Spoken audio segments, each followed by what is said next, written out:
أعوذ بالله من الشيطان الرجيم. بسم الله الرحمن الرحيم. اللهم صل على محمد وآل محمد وعجل فرجهم. الله من الشيطان اللعين الرجيم. سلام. بسم الله الرحمن الرحيم. الحمد لله الذي لا يبلغ مدحته القائلون ولا يحصي نعماءه العادون.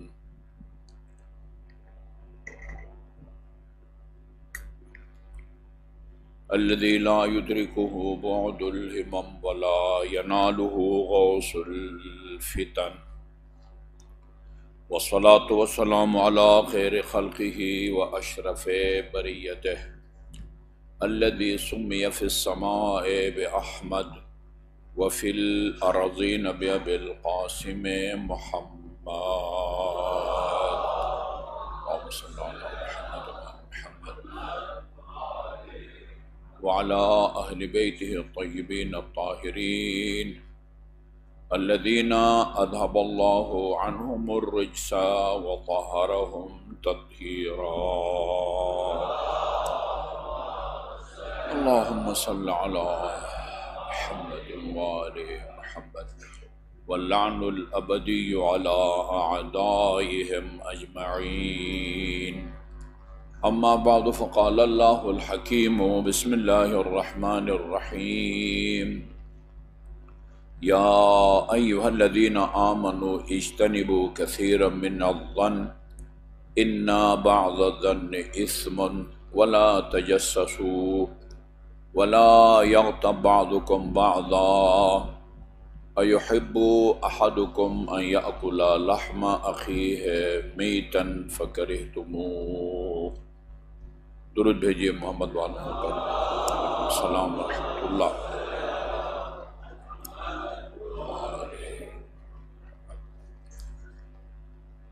ہمارے علماء کرام اور مفسرین اعظام نے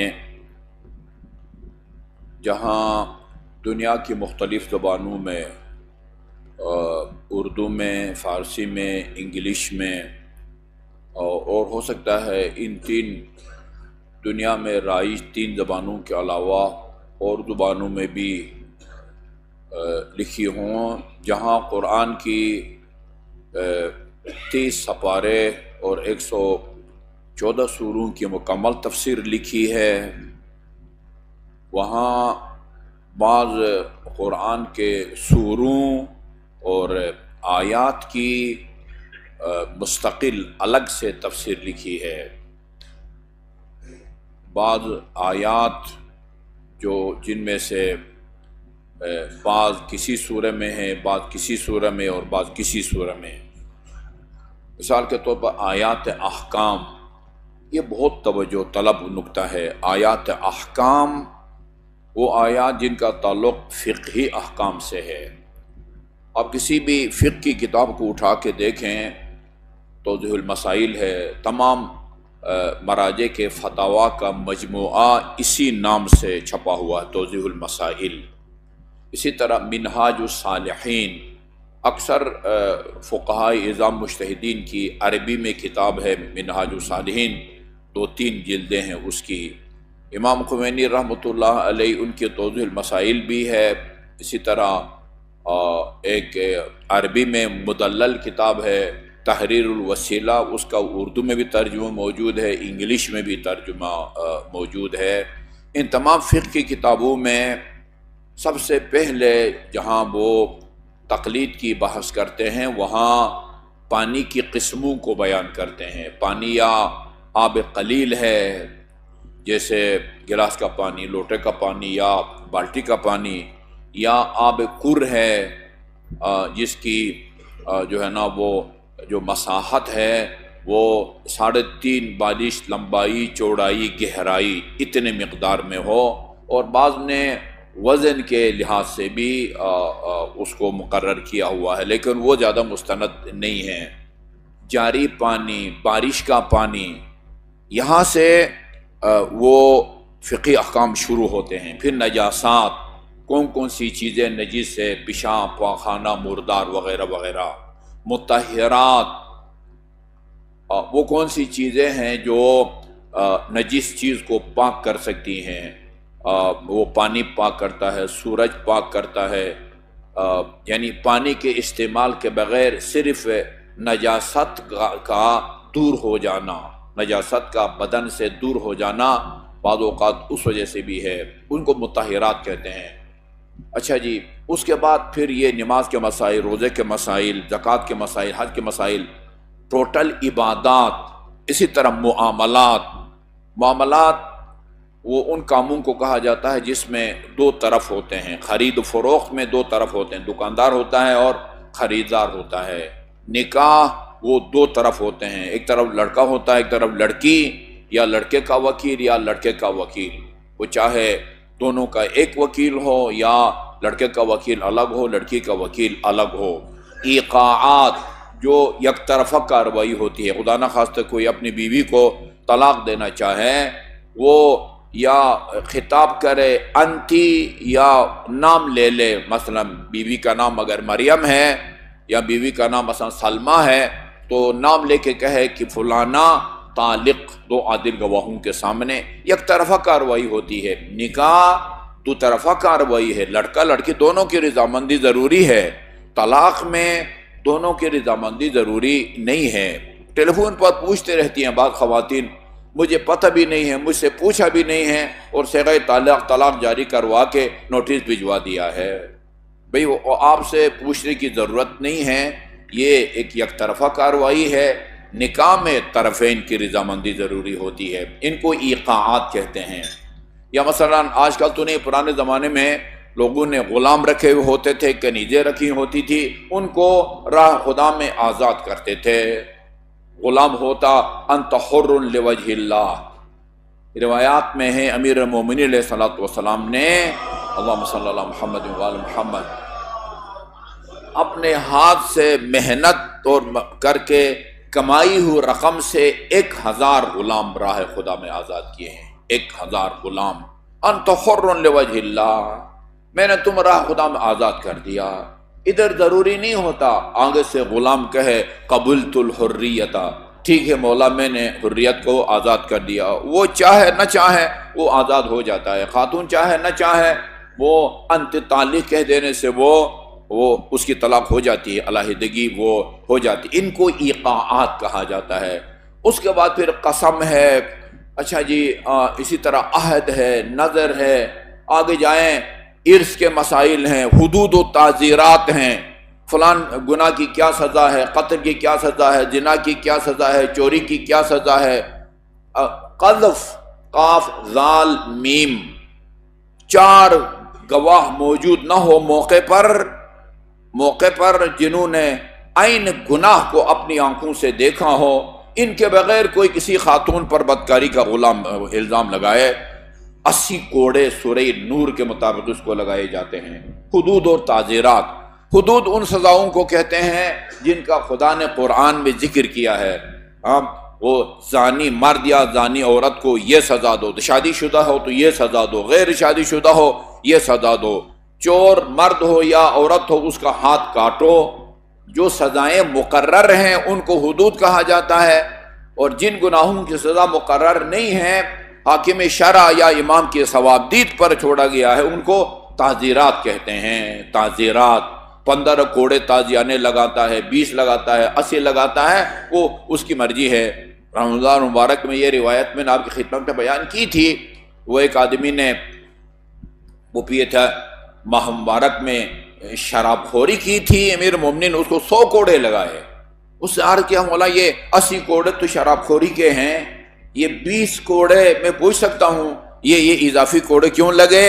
کہا کہ یہ ماہ مبارک کی حد کو حرمت کی سزا ہے، 80 شراب خوری کے اور 20 ماہ مبارک کی حد میں حرمت کے۔ یہ آیات جن میں ان احکام کو، ان کی تعداد بڑا حساس مسئلہ ہے، ان آیات کی تعداد 500 ہے۔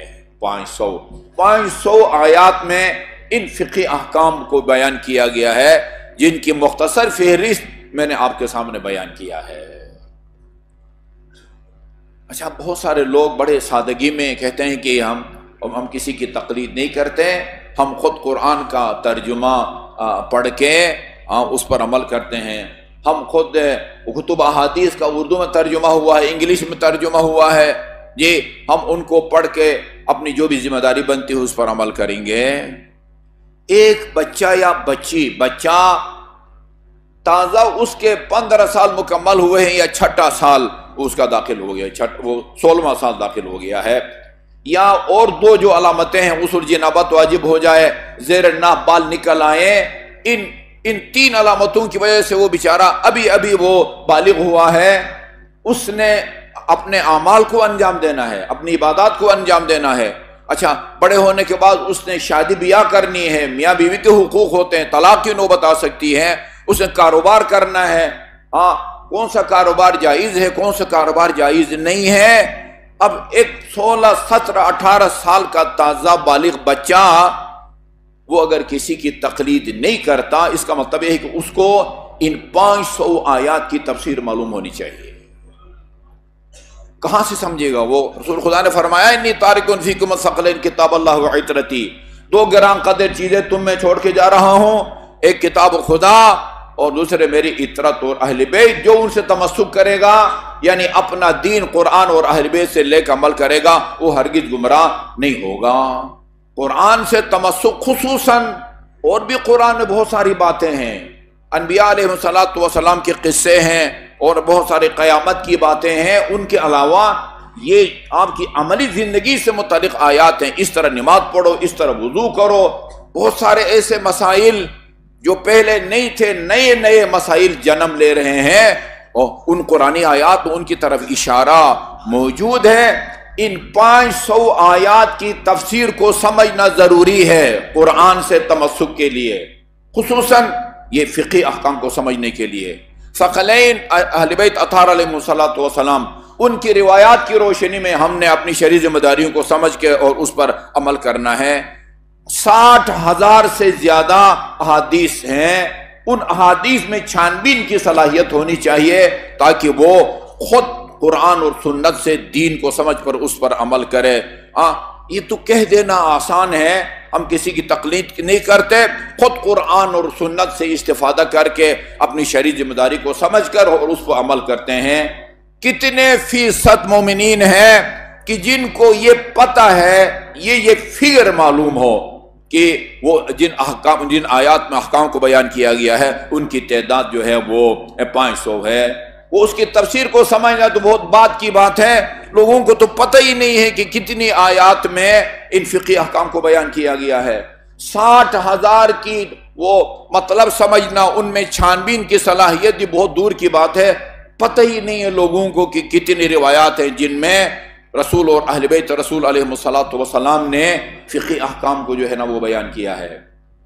لہذا علماء کرام نے جہاں پورے قرآن کی تفسیر لکھی ہے، وہاں آیات احکام ان 500 آیات کی الگ سے وہ تفسیریں لکھی ہیں۔ اہل سنت نے بھی الگ سے تفسیریں لکھی ہیں، اور وہ اہل تشیع و شیعہ مفسرین نے بھی الگ سے تفسیریں لکھی ہیں۔ من جملہ مقدس اردبیلی، ان کا نام آپ نے یقیناً سنا ہوا، احمد ان کا نام تھا، بڑا صاحب کرامت، اور امام زمان اجل اللہ تعالی فرجہ شریف کی زیارت سے مشرف ہونے والا بندہ، غیبت کبریٰ کے بعد مقدس اردبیلی، ان کی اسی نام سے کتاب ہے تفسیر آیات القرآن۔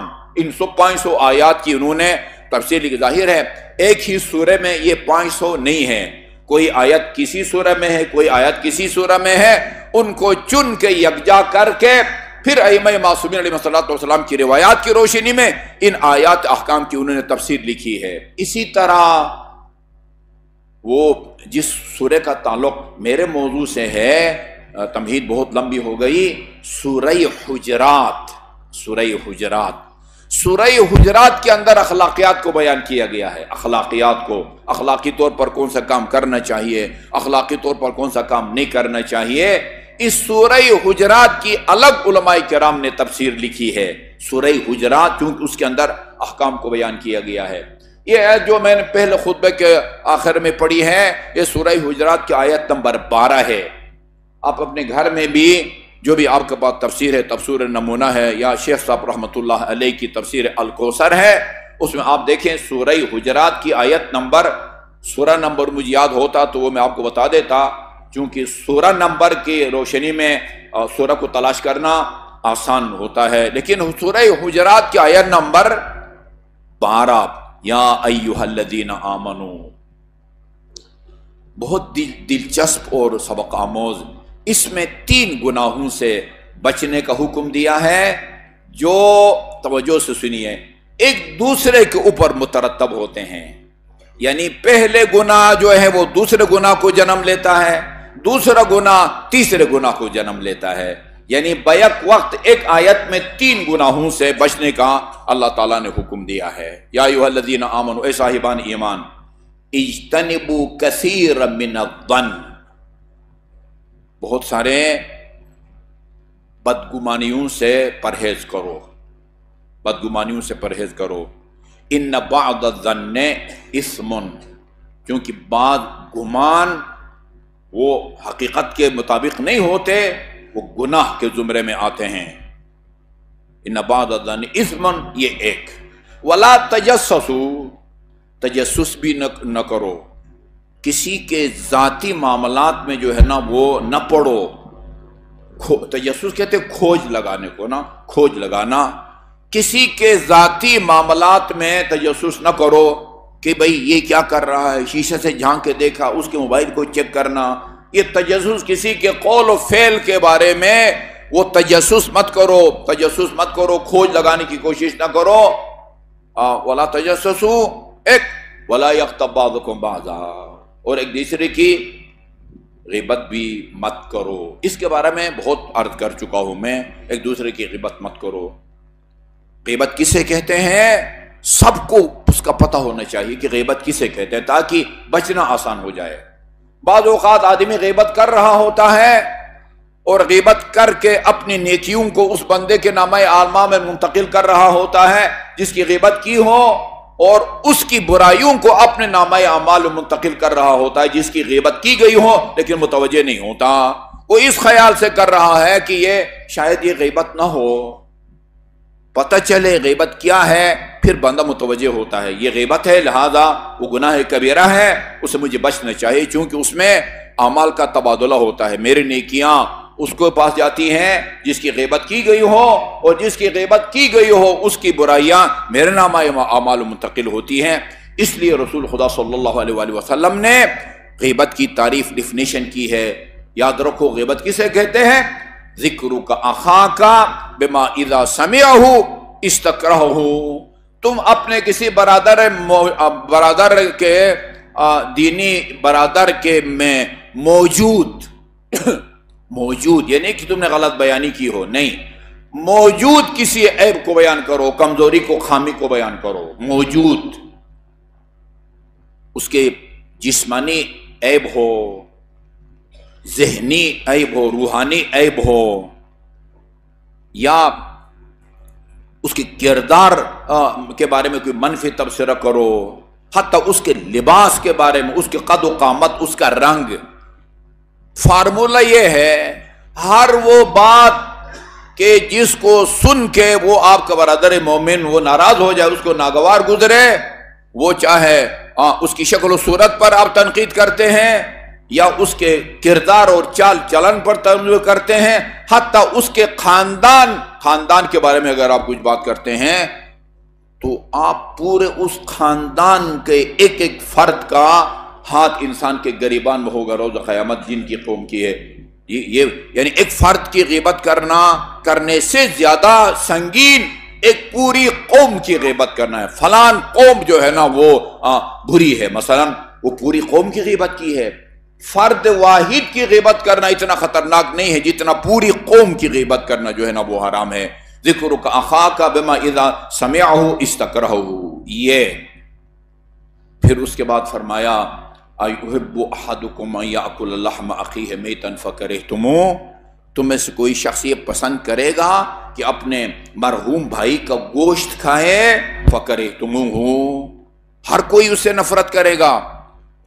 عام مردار کے گوشت کھانے سے انسان نفرت کرتا ہے، البتہ ایک مسلمان ٹھیک ہے، جن کے ہاں تزکیہ کرنا یا ذبح کرنا ضروری نہیں ہے، وہ تو مردار کا گوشت بھی کھاتے ہیں. ایسے ہی جو ہے نا وہ بغیر کسی تکبیر کے مشین کے ذریعے جو ہے نا لائن میں وہ لٹکا کے آویزان کر کے مرغیوں کو مشین کے ذریعے ذبح کر دیتے ہیں، اور کوئی تکبیر بھی نہیں کہی جاتی، وہ مردار ہیں، وہ لوگ کھاتے ہیں. لیکن ایک مسلمان وہ مردار حیوان کے گوشت کھانے سے نفرت کرے گا، کیونکہ خدا نے قرآن میں فرمایا ہے حرمت علیکم المیتۃ ودم الخنزیر. جی اللہ تعالیٰ نے میتۃ خون کو بھی اور اسی طرح خنزیر کے گوشت کو اللہ تعالیٰ نے حرام قرار دیا ہے. عام حیوان کا گوشت قابل نفرت ہے، انسان کا گوشت کھانے کا تو بندہ تصور بھی نہیں کر سکتا. فکرہتموہ، اسے تم کراہت کرتے ہو. خدا فرماتا ہے وہ جتنا اپنے مرحوم بھائی کا گوشت کھانا قابل نفرت ہے، اتنا ہی تمہاری نظر میں ایک برادر مومن کی غیبت کرنا، اس کی بدگوئی کرنا، اس کے بارے میں ایسی بات کرنا کہ اگر اس کو سن لے تو اس کو ناگوار گزرے، وہ بھی اتنا سنگین ہے، گناہ ہے، ایک کبیرہ ہے. بدبینی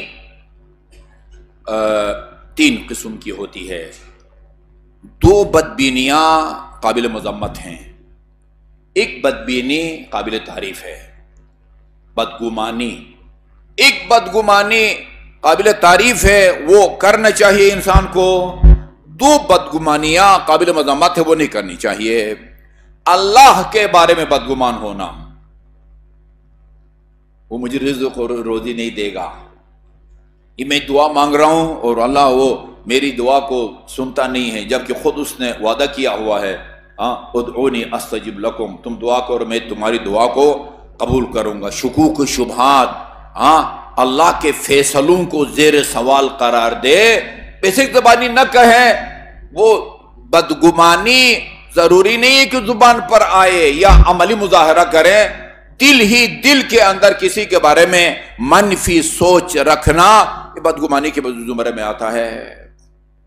امیر مومنین علیہ السلام کا جو مکتوب نمبر 31 ہے، مکتوب نمبر 31، وہ وطن ایرانی وہ اس کے حساب سے نمبر شمار مجھے یاد ہے، ہو سکتا ہے مفتی صاحب کے ترجمہ میں نمبر شمار میں کوئی آگے پیچھے ہو. اور یہ ہوتا ہے کہ مفتی صاحب کے بعد کی ترتیب سے بعد خطبے جو ہے نا وہ 1-2 نمبر پیچھے ہیں. مکتوب نمبر 31 کے اندر آپ نے فرمایا، دیکھو اللہ تعالیٰ نے جو وعدہ فرمایا ہے نا ادعونی استجب لکم، وہ کسی صورت میں بھی وعدہ خلافی نہیں کرتا. جو عمل بندوں کے لیے وہ پسند نہیں کرتا وہ عادل ہے، وہ اپنے لیے کس طرح پسند کرتا ہے. خدا کو یہ پسند نہیں ہے کہ کسی سے وعدہ کرو اور اس کو پورا نہ کرو. معصوم کا فرمان ہے 3 اعمال میں کوئی رخصت نہیں ہے، چھٹی نہیں ہے، رعایت نہیں ہے. ایک والدین کا احترام، بے شک وہ کافر ہوں. والدین کا احترام بے شک وہ کافر ہوں. اچھا، والدین کے احترام میں ان کا گیلا ہاتھ آپ کو اگر لگ جائے، خدا نخواستہ کافر والدین کا، البتہ اگر وہ اہل کتاب نہیں ہے، ورنہ اہل کتاب کو اکثر ہمارے مراجع من جملہ آیت اللہ سیستانی آغا رہبر دونوں اہل کتاب کو پاک سمجھتے ہیں. یہ حتیٰ منکر خدا، وہ ٹھیک ٹھاک مسلمان تھا، باپ بعد میں کہیں پتہ نہیں یورپ گیا یا پتہ نہیں چائنا گیا، روس گیا، اور کسی پتہ نہیں کمیونسٹ کے ہاتھے چڑھ گیا اور اس نے وہ خدا کا انکار کر دیا. ابھی بھی ہمیں ملتے ہیں ایسے اثنا عشری، خالص اثنا عشری ملحد ہو گئے ہیں اور خدا کا انکار کر دیا ہے. ٹھیک ہے جی، اس کا باپ بعض اوقات وہ کافر باپ کا بیٹا مسلمان ہو جاتا ہے. باپ کے احترام کا مطلب یہ نہیں ہے کہ وہ اس کے ساتھ ایک برتن میں کھائے، اس کے ساتھ گیلا ہاتھ ملائے. منکر خدا باپ کے ساتھ نہیں. احترام الگ چیز ہے، فقہی احکام کو باپ کے معاملے میں لاگو کرنا یہ ایک الگ بات ہے. ایک وعدہ کرو تو اس کو پورا کرو، اگرچہ وہ کافر ہی کیوں نہ ہو جس سے تم نے وعدہ کیا ہوا ہے. کسی نے تمہارے پاس امانت رکھی ہے، اس میں خیانت نہ کرو، اگرچہ تمہارے پاس امانت رکھنے والا کوئی کافر ہی کیوں نہ ہو. اور تیسرا والدین، والدین کا احترام کرو، اگرچہ وہ کافر کیوں نہ ہو. کافر بھی ہو تو والدین کا احترام ہونا چاہیے. کافر بھی ہو جس سے وعدہ کیا اس کو پورا کرو. کافر بھی آپ کے پاس اگر کوئی امانت رکھے، بلکہ بعض روایات میں ہے انبیاء کی اولاد کا قاتل بھی تمہارے پاس کوئی امانت رکھے، یا تو تم سوری کر دو. کہا کہ نہیں، میں نہیں ذمہ داری لیتا. لیکن ذمہ داری اگر لے لی ہے، تمہارے پاس امانت رکھنے والا کافر ہو مسلمان ہو، اس میں تم خیانت نہیں کر سکتے. اچھا جی،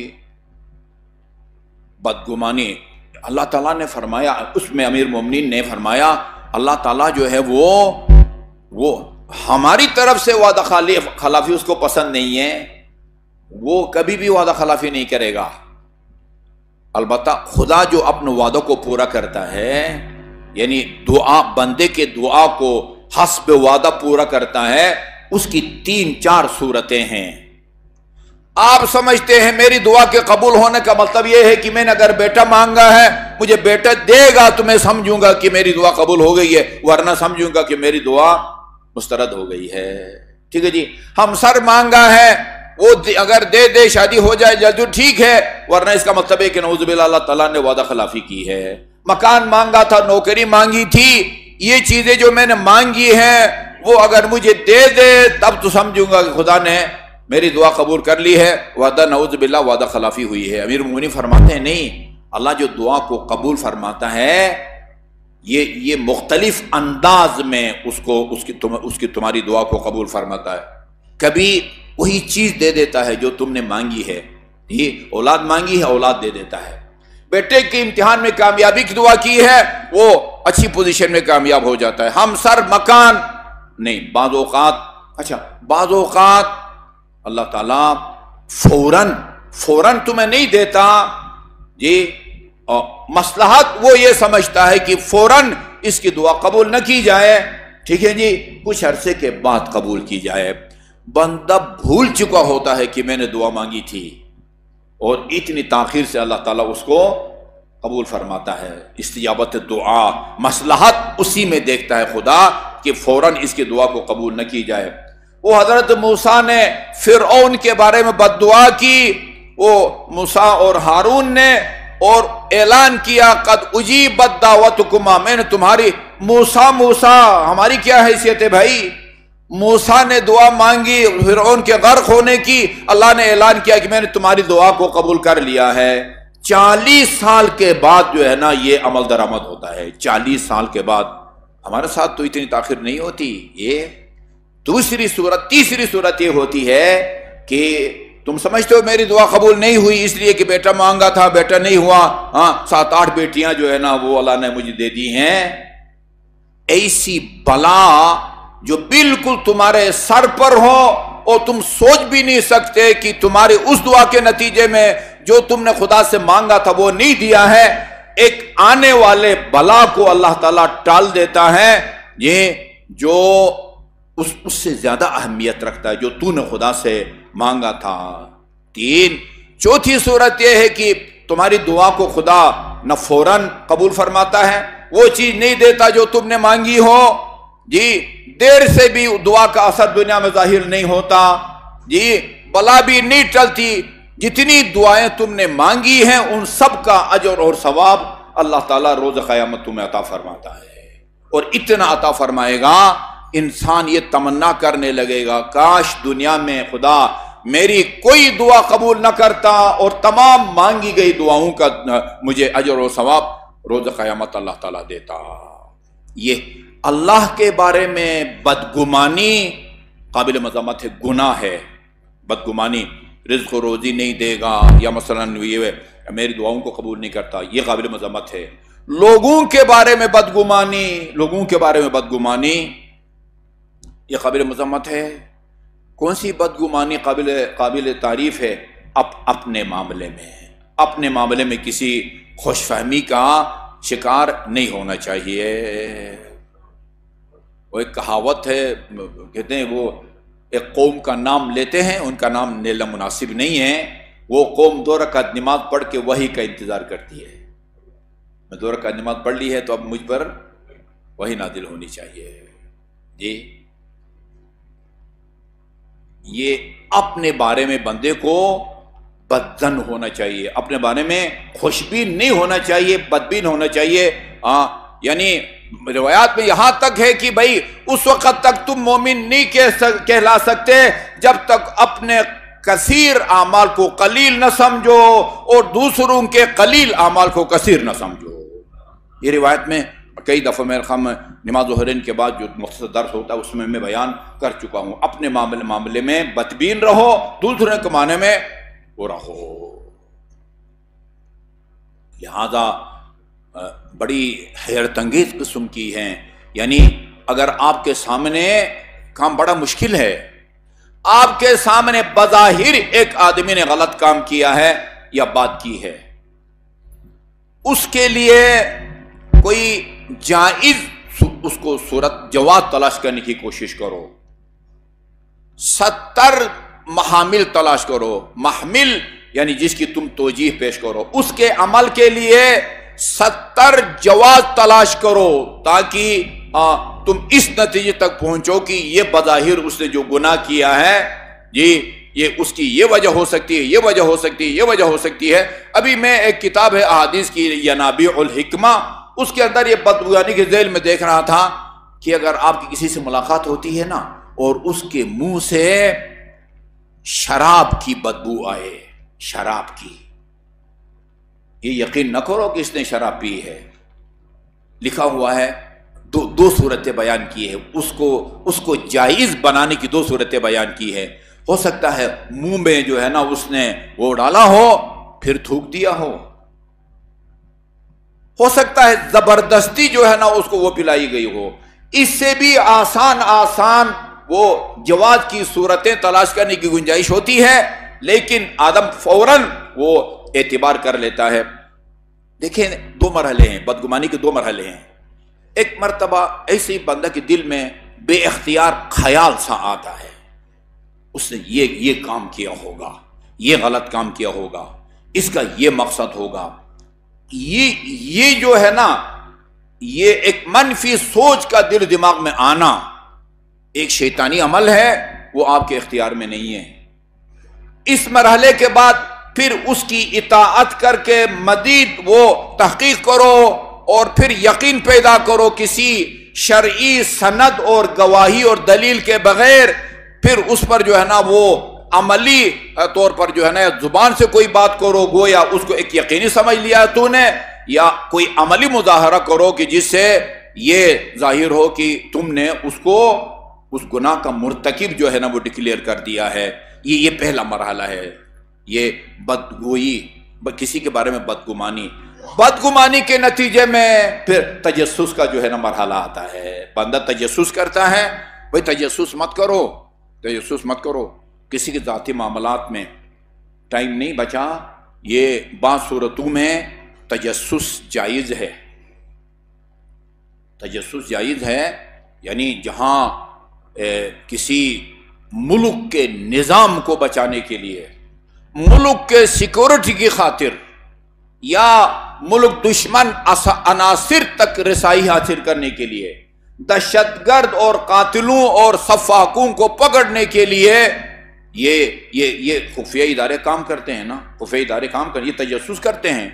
یہ نہیں کریں گے تو کیسا پکڑا جائے گا؟ وہ کسی کے ذاتی معاملات کہ اس کے ایک گناہ سے نہ ہمسائے کو نقصان پہنچتا ہے، نہ نظام کو نقصان پہنچتا ہے، نہ عوام الناس کو نقصان پہنچتا ہے. جی آپ کو کیا حق پہنچتا ہے کہ وہ کسی کی کھڑکی سے یا دیوار سے وہ جھانک کے جو ہے نا اس کے وہ حالات کو معلوم کرو؟ یہ جائز نہیں ہے. تو یہ بعض صورتوں میں جائز ہے تجسس اور بعض صورتوں میں جائز نہیں ہے. تجسس کے بعد بندہ جو ہے پھر اس کے اوپر آثار مترتب کرے، اس کو گناہگار ثابت کر کے پھر بندہ اس کی وہ غیبت کرتا ہے. اس لیے میں نے کہا کہ 3 گناہ ایسے ہیں کہ پہلے گناہ کے نتیجے میں جو شیطان انسان کے دل میں ڈال دیتا ہے وہ دوسرے گناہ کی نوبت آتی ہے، دوسرے گناہ کے نتیجے میں تیسرے گناہ کی نوبت آتی ہے. اللہ تعالی ہمیں ان تینوں گناہوں سے بچنے کی توفیق عطا فرمائے. اعوذ باللہ من الشیطان اللعین الرجیم. بسم اللہ الرحمن الرحیم. والعصر ان الانسان لفی خسر الا الذین آمنوا وعملوا الصالحات وتواصوا بالحق وتواصوا بالصبر.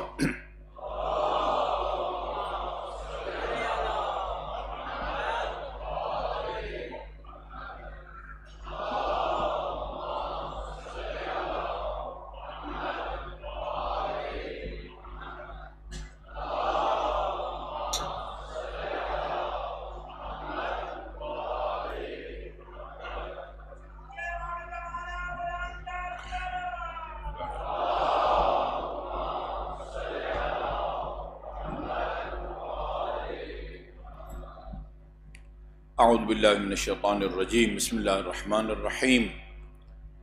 الحمد للہ رب العالمین والصلاة والسلام علی خیر خلقہ محمد وآلہ الطیبین الطاہرین ولا سیما علی ابن امہ امیر المؤمنین علی بن ابی طالب علیہ الصلاة والسلام وعلی ابنتہ الصدیقۃ الطاہرہ فاطمۃ الزہراء سیدۃ نساء العالمین وعلی الحسن والحسین سید شباب اہل الجنہ وعلى علي بن الحسين زين العابدين ومحمد بن علي الباقر وجعفر بن محمد الصادق وموسى بن جعفر الكاظم وعلي بن موسى الرضا ومحمد بن علي التقي وعلي بن محمد النقي الهادي والحسن بن علي العسكري والخلف الحجة المهدي المنتظر.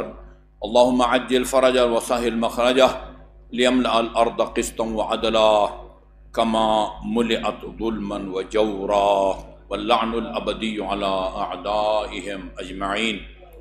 اما بعد فقال اللہ الحکیم بسم اللہ الرحمن الرحیم وما ارسلناک الا رحمتا للعالمین. مومنین کرام، ہم اپنی روایات کے مطابق جس سے جمعہ سے پہلے یا قریب کی کسی تاریخ میں کسی امام معصوم کی ولادت یا شہادت ہو، ہم کوشش کرتے ہیں کہ اپنے خطبے میں بطور تبرک تفصیلی گفتگو کی تو گنجائش نہیں ہوتی، اور اس سے امام معصوم کا ذکر ضرور کرتے ہیں. 28 صفر کی تاریخ آپ نے 2 عظیم معصوم یعنی حضرت ختم مرتبت محمد مصطفیٰ صلی اللہ علیہ وآلہ وسلم اور امام حسن مجتبی علیہ السلام ان کی شہادت کی تاریخیں منائی. اللہ تعالیٰ بانیان، سامعین اور پڑھنے والوں کے اعمال کو اپنی بارگاہ میں قبول فرمائے.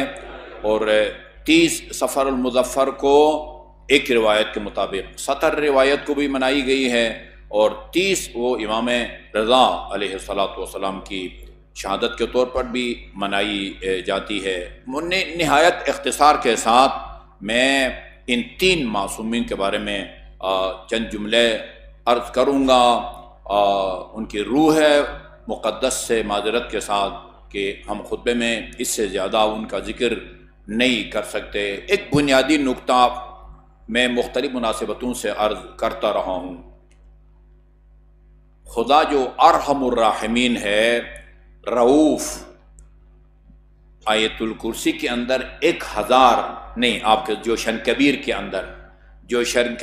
اندر 1000 اللہ تعالیٰ کے اسماء گرامی ہیں.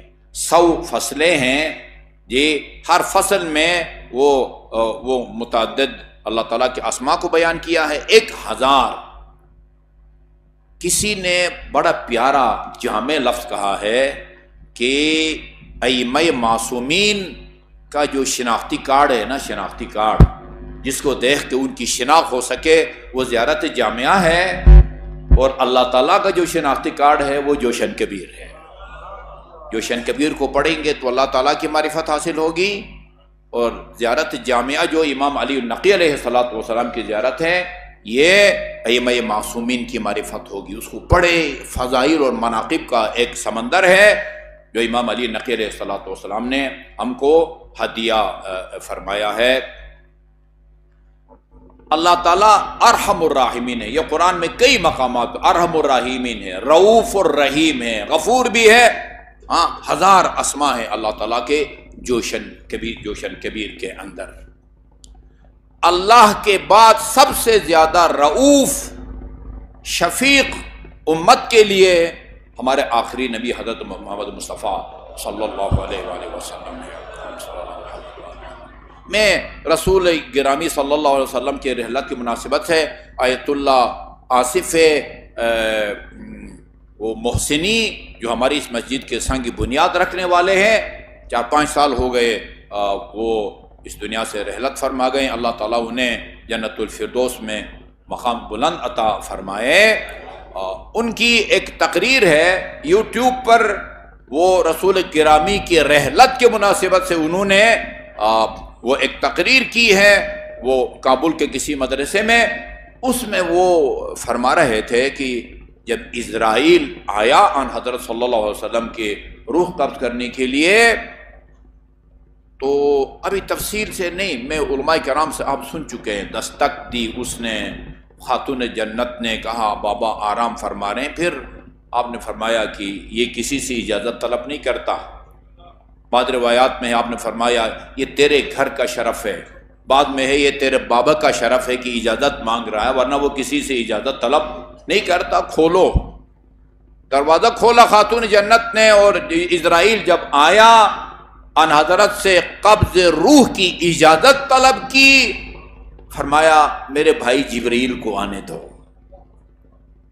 جبرائیل امین آئے اور پھر وہ بشارتیں دی، وہ جنت کی فلاں فلاں فلاں نعمتیں آپ کے انتظار میں ہیں، تو اللہ رحمت کرے آیت اللہ وہ فرماتے تھے کہ فرمایا وہ سب ٹھیک ہے، مجھے ان کی کوئی فکر نہیں ہے، میری امت کا کیا بنے گا،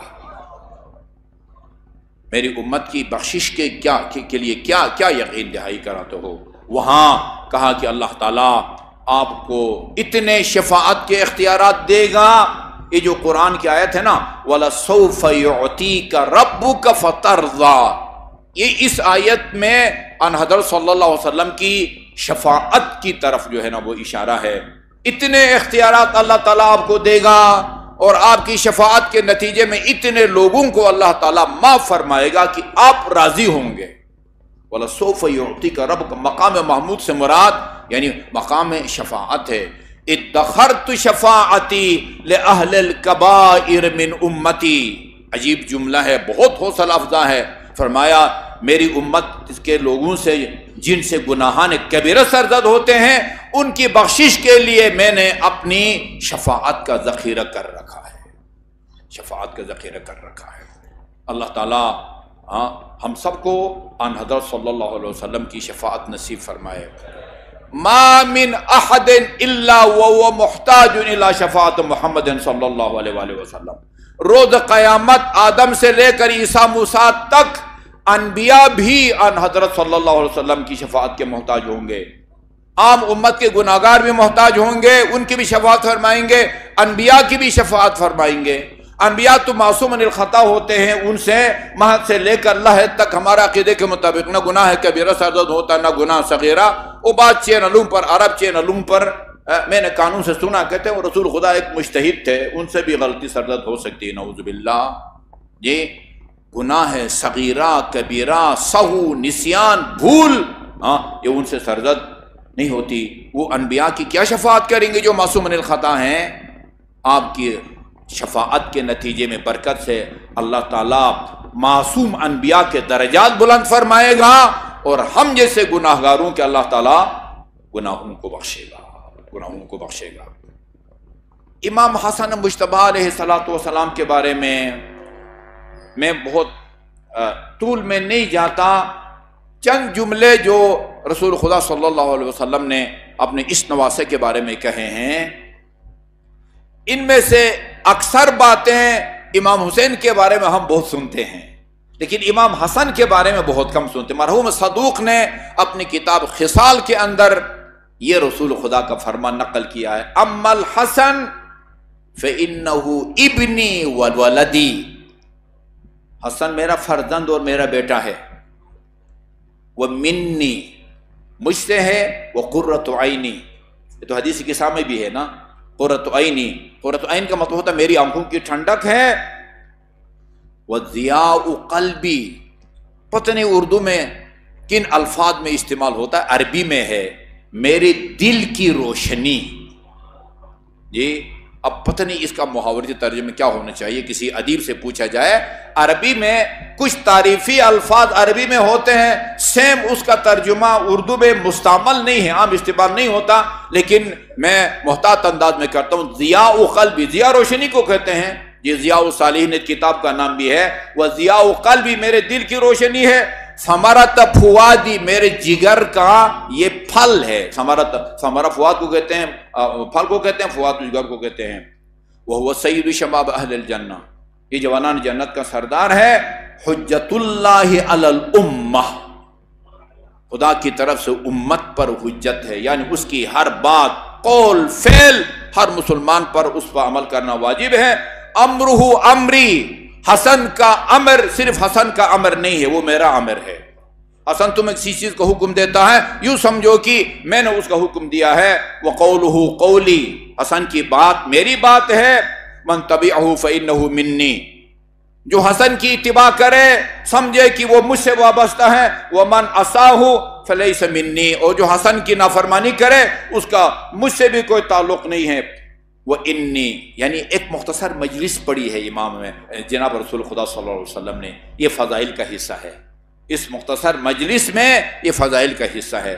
اس کے بعد فرمایا انی لما نظرت الیہ، میں جب بھی اس نواسے کو دیکھتا ہوں، میری نظر پڑتی ہے اس کے چہرے کے اوپر، تذکرت ما یجری علیہ من الذل بعدی، یہ میرے بعد امت کی طرف سے جو اس کی توہین کی جائے گی نا، وہ توہین کے مناظر مجھے یاد آ جاتے ہیں۔ چاہنے والے، بڑے چاہنے والے کل جو لشکر میں شامل تھے وہ کہتے تھے السلام علیکم یا مذل المومنین، اے مومنین کو ذلیل کرنے والے، سلام بھی کرتے تھے اور مذل المومنین کہتے تھے۔ آپ نے امیر شام کے ساتھ صلح کر کے مومنین کو ذلیل کر دیا ہے۔ جی فلا یزال الامر به حتی یقتل بالسم، یہ توہین کا سلسلہ جاری رہے گا یہاں تک کہ وہ بغیر کسی جرم و خطا کے اور ظلم و ستم کی وجہ سے زہر دے کے میرے نواسے کو شہید کیا جائے گا، زہر دے کے شہید کیا جائے گا۔ فعند ذلک تبکی الملائکہ، یہ امام حسین کے بارے میں خود آپ کو کئی دفعہ سنا چکا ہوں۔ یہ امام حسین کی شہادت کے موقع پر وہ آسمان کے فرشتے بھی روئے، فضاؤں کے پرندے بھی روئے، سمندر کی مچھلیاں بھی روئی ہیں۔ یہ میں اعتراف کر رہا ہوں، پہلی دفعہ امام حسن کے بارے میں پڑھ رہا ہوں۔ فرمایا فعند ذالک، جس دن زہر سے میرے نواسے کو شہید کیا جائے گا، آسمان کی فرشتے 7 آسمان روئیں گے اس میرے مظلوم اور مسموم نواسے کی شہادت پر۔ جی ہاں، اور اسی طرح لموتی یبکیہ کل شیء حتی الطیر فی جو سما، ہر شئی گریہ کرے گی، حتیٰ ہواؤں میں محو پرواز پرندے بھی میرے اس نواسہ حسن ابن علی کی شہادت پر گریہ کریں گے۔ والحیتان فی جوف البحر، اور سمندر کی گہرائیوں میں موجود مچھلیاں بھی میرے اس نواسے کی شہادت کے موقع پر گریہ کریں گی، روئیں گی۔ فمن بکاہ لم تعم عینہ یوم تعم العیون، جو میرے نواسے کی اس مظلومیت کو، اس پر ہونے والے ظلم ستم کو یاد کر کے روئے گا، روز قیامت جس دن لوگوں کی آنکھیں اندھی ہوں گی، بصیرت سے محروم ہوں گی، اس دن وہ بصیرت سے محروم نہیں ہوگا، اس کی آنکھیں اندھی نہیں ہوں گی۔ اسی طرح ومن حزن علیہ، اور جو میرے اس مظلوم نواسے کی مسائب کو، اس کی مظلومیت کو سن کے یا پڑھ کے محزون ہو، غمزدہ ہو، روز قیامت سب مغموم ہوں گے ان کے دل، لیکن یہ میرے نواسے پر رونے والے کا دل مغموم نہیں ہوگا روز قیامت۔ جی ہاں، اس کے بعد فرمایا ومن زارہ بقیعہ، اور جو جنت البقیع میں جا کے میرے اس نواسے کی قبر کی زیارت کرے گا۔ قبر کا ایک پتھر نشان موجود ہے، زری نہیں ہے، کوئی روشنی نہیں ہے، لیکن 4 یوں ترتیب سے پتھر رکھے ہوئے ہیں۔ وہ پہلا پتھر امام حسن مجتبی، دوسرا امام زین العابدین، تیسرا امام محمد باقر، اور چوتھا امام جعفر صادق علیہ السلام کی قبروں کی نشاندہی کرتے ہیں۔ منظر عینہ ثبت قدمہ علی الصراط یوم تزل فیہ الاقدام، جس دن پل صراط کے گزرتے وقت لوگوں کے قدم ڈگمگائیں گے، میرے نواسے کی قبر کی زیارت کرنے والا وہ ثابت قدم رہے گا، پرامن طریقے سے وہ پل صراط کو وہ کرے گا۔ میری دعا ہے اللہ تعالیٰ تمام مومنین کو پہلی صورت میں جنت البقیع میں اس نواسے پیغمبر کی قبر کی زیارت نصیب فرمائے۔ اور امام رضا علیہ الصلوۃ والسلام کے بارے میں نہ معجزات بیان کر سکتا ہوں، مفصل مصائب. دو روایتیں جو آپ کی زیارت کی فضیلت کے بارے میں ہے، ایک آپ کے پوتے امام علی النقی کی روایت ہے، ایک خود آپ کی طرف منسوب ہے. آپ نے فرمایا من زارنی علی بود داری، غریب الغربا ہے نا، جو لمبا فاصلہ طے کر کے آئے اور میری قبر کی زیارت کرے، اتیتہ یوم القیامت فی ثلاثۃ مواطن، روز قیامت تین مقامات پر میں اس کی مدد کے لیے پہنچوں گا. نمبر 1، اور وہاں جا کے اخلصہ من احوالہا، اور قیامت کی ہولناکیوں سے اور خوف سے اس کو نجات دوں گا. اذا تطایر الکتب، اس وقت جب یہ نامہ اعمال ادھر ادھر جو ہے نا وہ اڑ رہے ہوں گے دائیں بایاں. وعند الصراط، پل صراط کے گزرتے وقت بھی میں اس کی مدد کے لیے پہنچوں گا. وعند المیزان، میزان عمل جہاں برائیوں کو نیکیوں کو تولا جائے گا. دوسری روایت من کانت لہ الی اللہ حاجتن، دوسرے یہ بھی امام رضا کی ہے، جس نے خدا سے کچھ مانگنا ہو، کوئی حاجت طلب کرنی ہو، فلیات قبر جد، نے یہ امام علی النقی کی ہے، فلیات قبر جدی، اس کو چاہیے میرے جد میرے دادا امام علی موسیٰ رضا کی قبر پر آئے تو اس میں علی غسل، غسل کی حالت میں ہوٹل میں ٹھہرے ہیں، غسل کر کے امام کے حرم میں جائیں. وَلْيُصَلِّ عِنْدَ رَأْسِهِ، بالائے سر 2 رکعت نماز پڑھے اور پڑھ کے قنوت کی حالت میں جو حاجت ہے وہ خدا سے طلب کرے. فَإِنَّهُ يَسْتَجِيبُ لَهُ مَا لَمْ يَسْأَلْ مَأْثَمًا أَوْ قَطِيعَةَ الرَّحِمِ، جو حاجت طلب کرے گا اللہ اس کو قبول کرے گا، بشرطی کی کسی گناہ کی حاجت طلب نہ کرے، نہ قطع رحیم کی، باپ کے خلاف، ماں کے خلاف، بہن کے خلاف بد دعا کرے، اللہ تعالیٰ اس کو قبول نہیں فرماتا. قطع رحیم کی دعا نہ کرے، گناہ کی دعا نہ کرے، اللہ تعالیٰ اس کو قبول فرماتا ہے. اس کے بعد آپ نے فرمایا، خود آپ نے من زارنی وہو یعرف ما اوجب اللہ تعالی من حقی و طاعتی، جو میری زیارت کرے مگر ہر کس و ناقص نہیں، لوگوں پر میرا جو حق ہے اس کو بھی سمجھتا ہو، اور میری اطاعت جو لوگوں پر واجب ہے یعنی مجھے واجب الاطاعت بھی سمجھتا ہو، مجھے خدا کی طرف سے حجت اور پیشوا بھی مانتا ہو، اور آ کے میرے قبر کی زیارت کرے، تو فَأَنَا وَآبَائِي شُفَعَاؤُهُ يَوْمَ الْقِيَامَةِ، روز قیامت میں بھی اس کی شفاعت کروں گا اور میرے آباء و اجداد و طاہرین بھی اس کی شفاعت کریں گے. وَمَنْ كُنَّا شُفَعَاؤُهُ نجا، اور جس کی شفاعت ہم اہل بیت کریں گے وہ آتش جہنم سے نجات پائے گا. اللہ تعالی ہمیں اس امام میں معصوم کی پہلی فرصت میں زیارت نصیب فرمائے. بسم اللہ الرحمن الرحیم. قل هو اللہ احد اللہ الصمد لم یلد ولم یولد ولم یکن له کفوا احد.